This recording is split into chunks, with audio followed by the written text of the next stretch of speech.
अस्सलाम वालेकुम नाज़रीन, मैं हूं आपका मेज़बान फ़याज़ वलाना और आपका शुक्रिया आपने वक्त निकाला फ़याज़ वलाना ऑफिशियल यूट्यूब चैनल के लिए। नाज़रीन, आज के व्लॉग में बात करेंगे कि दुनिया भर में जहां दहशतगर्दी की लहर चल पड़ी है, पाकिस्तान में आज 16 दिसंबर है और हम तो ये दहशतगर्दी बहुत अरसे से भुगत रहे हैं।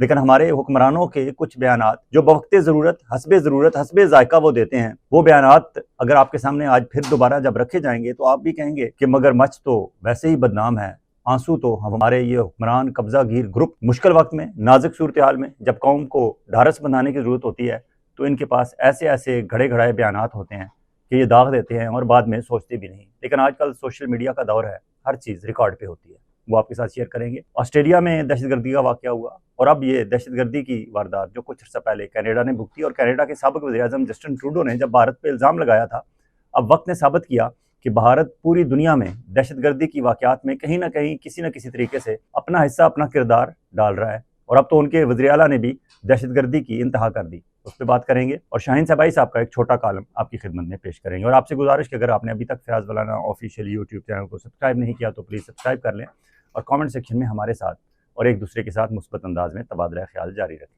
नाज़रीन, आज 16 दिसंबर है। 16 दिसंबर पाकिस्तान की तारीख़ में हमेशा दो वाक़यात के हवाले से इंतहाई अफसोसनाक और तारीख़ का एक स्याह दिन के तौर पर याद रखा जाएगा।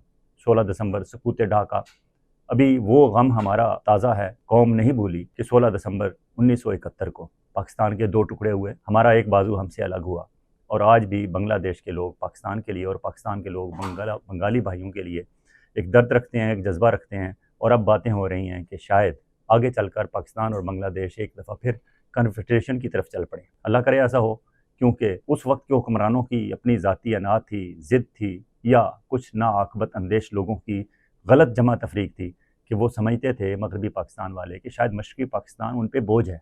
इसलिए उस वक्त की ब्यूरोक्रेसी ने, मिलिट्री इस्टेब्लिशमेंट ने और सियासतदानों जिनमें जुल्फ़िकार अली भुट्टो आगे आगे थे, उन्होंने फ़ैसला किया और फिर हमें इस अफसोसनाक सूरत हाल से दो चार होना पड़ा कि पाकिस्तान के दो टुकड़े हो गए। हालांकि तारीख़ ये बताती है कि उस वक्त इंडिया वालों की कोशिश ये थी कि पाकिस्तान के दो नहीं 5 टुकड़े हों।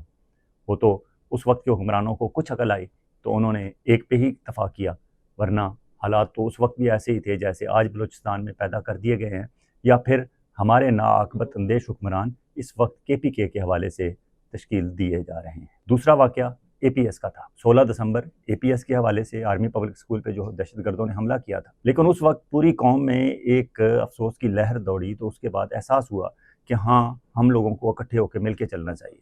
इमरान खान ने धरना दिया हुआ था इस्लामाबाद में और इमरान खान ने धरना ख़त्म भी किया और उस वक्त भी लोगों ने, मेरी तरह के लोगों ने कहा था कि शायद इमरान खान मुसलसल 126 दिन का धरना देने के बाद अब यहाँ तक नौबत पहुँच चुकी थी कि उनकी बात तो सुनी नहीं जा रही थी, उनका कोई मुतालबा माना नहीं जा रहा था और शायद उन्होंने भी उसे एक एग्ज़िट का रास्ता समझा और इमरान खान ने धरना ख़त्म किया। और फिर एक जॉइंट प्रेस कॉन्फ्रेंस भी की गई जिसमें इमरान खान और मियां नवाज शरीफ साथ साथ बैठे थे।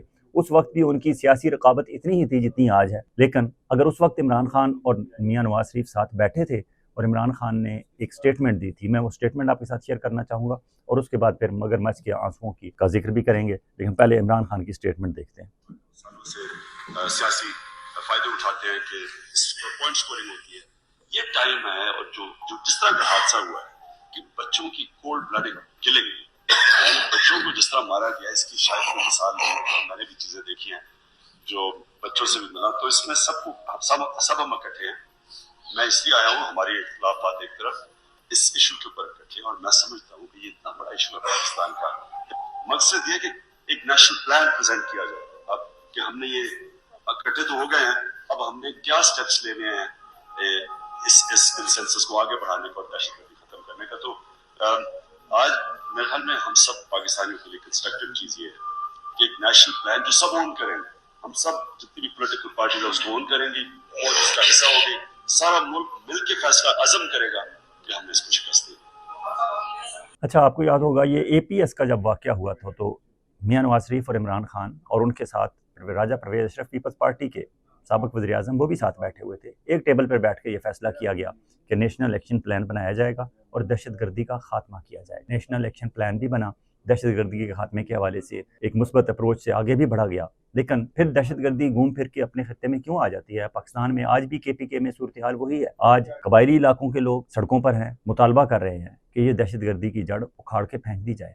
तहरीक तालिबान पाकिस्तान हो या तहरीक अफगान वाले, हमारी इस मुसीबत से जान क्यों नहीं छूटती? उसकी वजह यह है कि हमारे बहुत सारे काम वक्ती होते हैं, परमानेंट सोल्यूशन हम नहीं ढूंढते, और हुकूमत बदलते ही, हुक्मरान बदलते ही हमारी तरजीहात भी बदल जाती हैं। अगर उस वक्त फैसला कर लिया गया था और पाकिस्तान की तमाम सियासी कुव्वतें एक टेबल पर आकर बैठ गई थी, तो बाद अज़ां फिर हमें अपने अपने सियासी मकासद क्यों याद आ गए?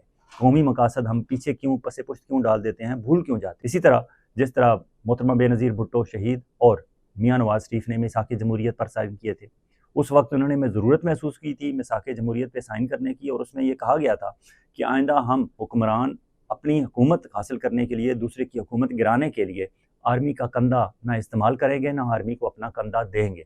लेकिन फिर वही मियाँ नवाज शरीफ 2022 में इमरान खान की हुकूमत गिराने के लिए इन्होंने आर्मी को अपना कंधा पेश किया और आर्मी का कंधा हासिल किया, इमरान खान की छुट्टी कराई, और आज इमरान खान जेल में है। अभी मुश्किल वक्त है इमरान खान पे, लेकिन अभी तक तो इमरान खान डट कर खड़ा हुआ है। इमरान खान को ये तमाम ऑफर्स की गई हैं कि आप पीपल्स पार्टी के साथ मिल जाओ, आप ये कर लो, अब वो कर लो। अभी हाल ही में जब फील्ड मार्शल आसिम मुनीर का नोटिफिकेशन मियाँ नवाज शरीफ एंड कंपनी ने 6-7 दिन के लिए रोका, तो बताया जाता है कि इमरान खान को ये ऑफ़र की गई कि MQM और पीपल्स पार्टी को हम राम कर लेंगे, आप तैयार हो इस हुकूमत को, शहबाज शरीफ की हुकूमत को घर भेजने के लिए, इनके खिलाफ नो कॉन्फिडेंस करने के लिए। लेकिन इमरान खान वो बात नहीं माने। अगर आज इमरान खान इस तरह डट कर खड़ा है, काश मियाँ नवाज शरीफ और आसिफ जरदारी भी मिसाक़ जमहूरियत का ख्याल रखते हुए 2022 में इमरान खान की हुकूमत गिराने के लिए आर्मी का सहारा ना लेते। लेकिन हमारे हुक्मरानों को इक़्तिदार की, पैसे की लत लगी हुई है, वो ऐसे कैसे ना करते। अब इमरान खान एक अनोखा सियासतदान, out of syllabus, out of course आ गया है, वो तो अभी तक खड़ा है, और यही वजह है कि पाकिस्तान के अवाम भी उसके साथ खड़े हैं। लेकिन पाकिस्तान के अवाम सोशल मीडिया की हद तक खड़े हैं।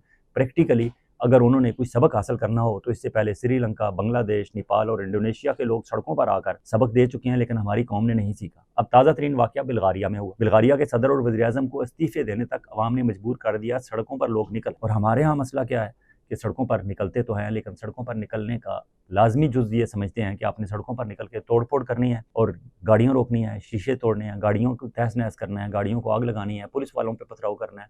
हालांकि दुनिया भर में ऐसे मुजाहरे नहीं होते। आप सिर्फ बाहर निकल आएँ, सड़क पर खड़े हो जाएं, आप एहतजाज के लिए इतना बता दें कि आप अपना काम छोड़कर अपने घर से निकल के, घर का 1 फ़र्द, 2 फ़र्द, 4 फ़र्द जितने आ सकते थे, आप सड़कों पर आ गए। और लाखों करोड़ों की तादाद में अगर आप सड़कों पर आएंगे, दैट्स इट।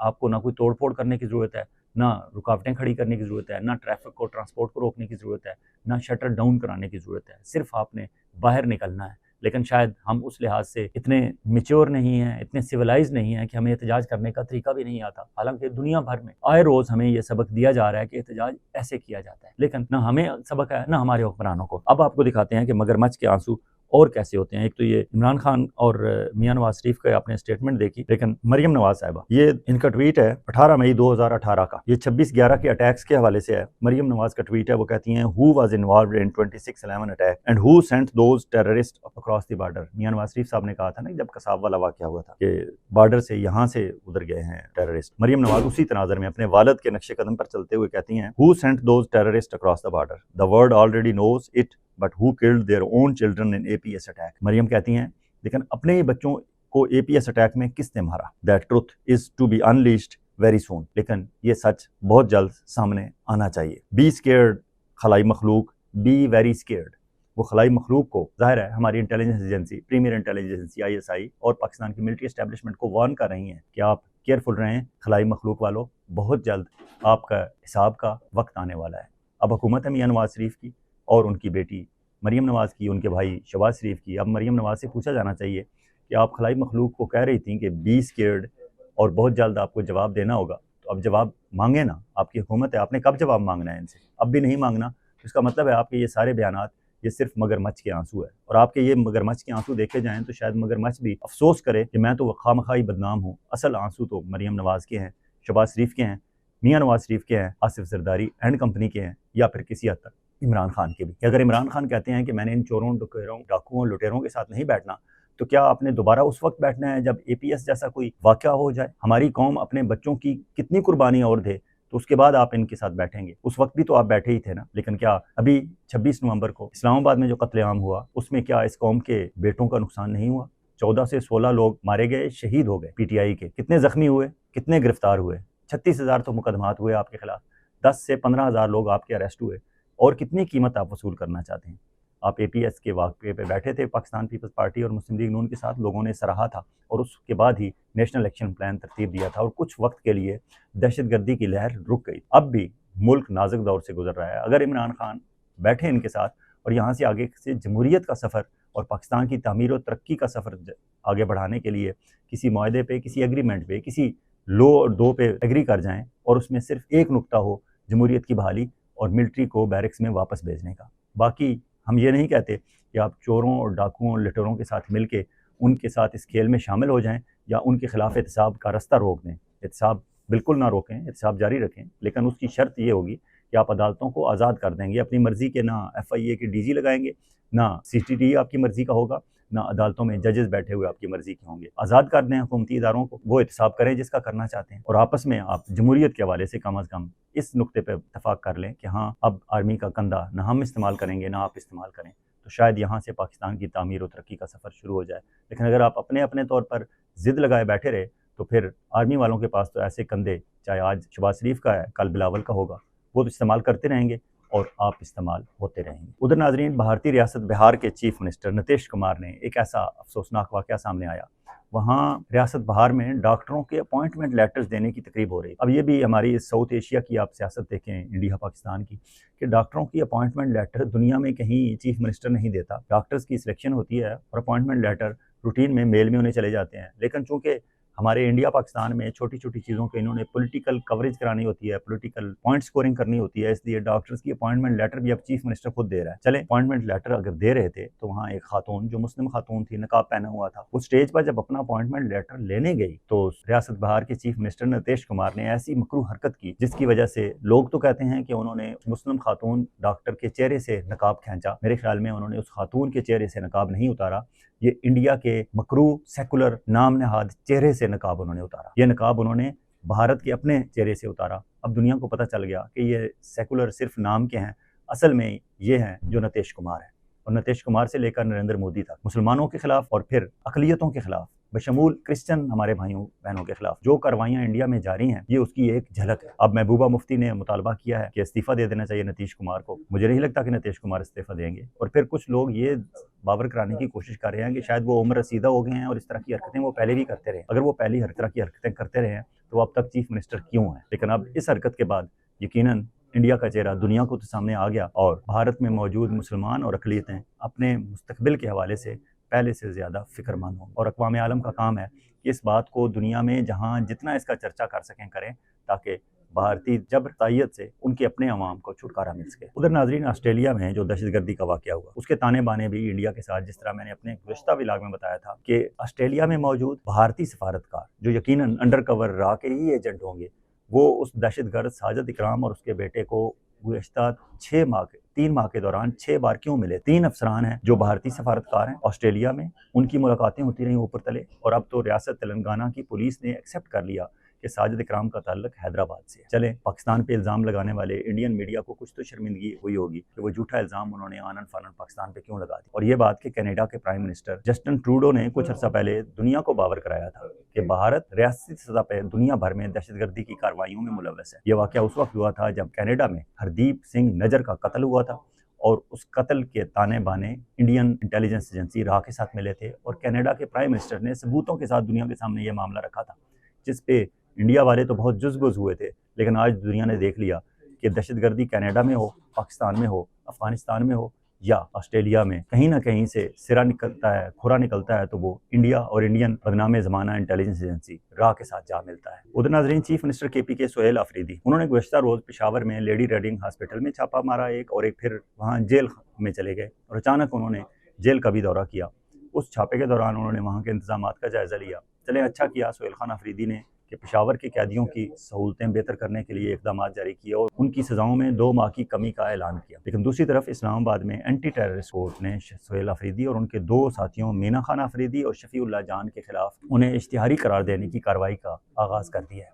अब देखते हैं कि सोहेल खान अफरीदी, मीना खान अफरीदी और शफीउल्लाह जान के खिलाफ ये कार्रवाई कहाँ तक आगे बढ़ती है। मुझे तो ऐसा लगता है कि सिर्फ सोहेल खान अफरीदी को अंडर प्रेशर लाने के लिए इस तरह की कार्रवाइयाँ की जा रही हैं। हालांकि अमली तौर पर वो खुद अगर अदालत में पेश नहीं हुए तो कल उनके वकील पेश हो जाएंगे, और जहाँ तक शफीउल्लाह जान की बात है, तो शफीउल्लाह जान को तो इसलिए भी शायद हमारी मिलिट्री एस्टेब्लिशमेंट और उनकी ये कारिंदा हुकूमत दबाना चाहती है, क्योंकि शफीउल्लाह जान ने अगले रोज़ ही कहा था कि DGI-SPR तेरी प्रेस कॉन्फ्रेंस की ऐसी की तैसी। अब उस ऐसी की तैसी का शायद जवाब यूँ दिया जा रहा है। और आखिर में नाज़रीन, 16 दिसंबर के हवाले से शाहीन साहब भाई साहब का एक छोटा कॉलम जो अब ट्विटर एक्स पे उन्होंने अपने फॉलोअर्स के साथ शेयर किया। वो कहते हैं, पाकिस्तान का सबसे काला दिन 16 दिसंबर। आज के दिन हर पाकिस्तानी का दिल गम से भरा हुआ होगा और सोच रहा होगा इन जर्नैलों ने इस बेहतरीन मुल्क के साथ क्या। मगर आज भी बड़े बड़े जर्नैल सीने पर मेडल सजाए ऐसे घूमते हैं जैसे उन्होंने पाकिस्तान बनाया और बार बार फतह की। 20-25 बुलेट प्रूफ गाड़ियाँ उनके आगे पीछे होती हैं, क्योंकि वो पाकिस्तानियों से इतना डरते हैं कहीं कोई जूता ना फेंक मारे। ये डर डर के मरने वाले आजकल सबको मारने पर तुले हैं। और बांग्लादेश की तरह सूबा खैबर पख्तूनख्वा और बलूचिस्तान को भी अलग करके सिर्फ पंजाब पर राज करके वे इतने ही खुश होंगे, इनके मेडल कम नहीं होंगे और ना ही इनकी भूख और लूट। यह था शाहीन साहब भाई साहब का छोटा कॉलम।